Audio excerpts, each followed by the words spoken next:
হচ্ছে অভিষেক ব্যানার্জির বন্ধু। আমি বললাম দেখুন, হাত জোর করে বলছি, অভিষেকের বন্ধু হোক বা মোদির কেউ হোক, আমি ওই সবে ইনভলভমেন্টে যাচ্ছি না। আমার গেস্ট আসতে অসুবিধা হচ্ছে, একটা পার্কিং সরানোর জন্য আমি বলছি। তো ওদের স্টাফরা বলছে আমরা পুলিশ, একটা কিছু করব না।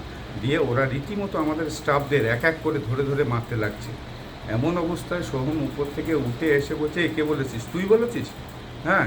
কেউ কোনো পরিচয় জানলো না, কিছু করলো না। সঙ্গে সঙ্গে আমার বুকের কলার ধরে এইখানে একটা ঘুষি মারলো। ওনার 7-8 জন বডিগার্ড ছিল।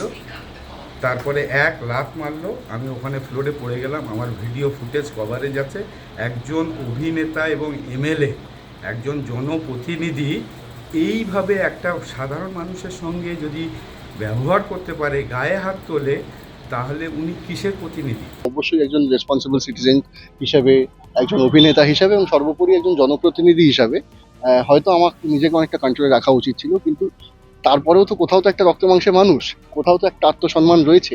সেইখানটা বারবার বারবার যখন আঘাত হচ্ছিল, তখন সেটা আমি আউট অফ দ্য ট্র্যাক গিয়ে সেগুলো করে ফেলি। তার জন্য আমি অনুশোচনা তো করছি, তার জন্য আমি ক্ষমা প্রার্থী, সরি। কিন্তু আমার অনুরোধ আপনাদের কাছেও, বারবার যেটা সকলকে বলছি, যে আমি যেখানে ধাক্কাটা দিচ্ছি সেইটাই কেন দেখানো হচ্ছে? আমি তো পাগল নই যে আমি দুম করে গিয়ে তাকে একজনকে ধাক্কা মেরে দেবো। তো তার যে উৎসটা, এটা আপনাদের কাছে অনুরোধ যে আপনারাই বার করে দেখুন এবং ওনাকে বলুন, ওনার যে যিনি মালিক আছে ওই ধাবার, তো তাকে বলুন যে বাইরের যে সিসিটিভি ফুটেজ যেখান থেকে ঘটনাটার উৎস, সেটা কোথায় গেল? আমি তো শুনছি উনি ওখানে নেই এবং হার্ড ডিস্কটা নিয়ে উনি চলেও গেছেন, যেটুকু আমি শুনেছি, শোনা কথা। তো সুতরাং সেখান থেকে তো আপনাদের কাছে অনেকটা ক্লিয়ার হয়ে যাবে, মাননীয় দর্শকদের কাছেও সেটা ক্লিয়ার হয়ে যাবে।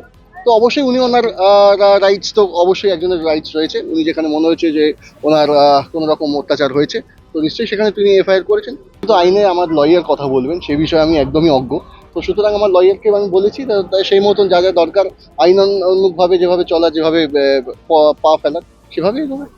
খারাপ ভাষায় কথা বলা হয়েছে, চরম উদ্ধত। এবং যদি আপনারা একটুখানি গিয়ে তার আশপাশে যারা নেবাররা, যারা অন্যান্য দোকান বা অন্যান্য যারা রয়েছে, আমি যেটুকু শুনলাম তাদেরও একই মত, যে বলছে ওই লোকটা চরম ব্যবহার খারাপ, সবার সঙ্গে উল্টোপাল্টা ব্যবহার করে, ঔদ্ধত দেখায় এবং নাম নিয়ে বলেন যে আমি এবিপি আনন্দ অমুক হিন্দলকে চিনি, আমি বিধাননগর পুলিশ কমিশনারের একজন কাছের মানুষকে চিনি, তো এরা আমার রয়েছে, কে কি করবে, তো এটা নাম নিয়েই বলেছে এবং উনি নিজেও আজকে নামটা নিয়েছে।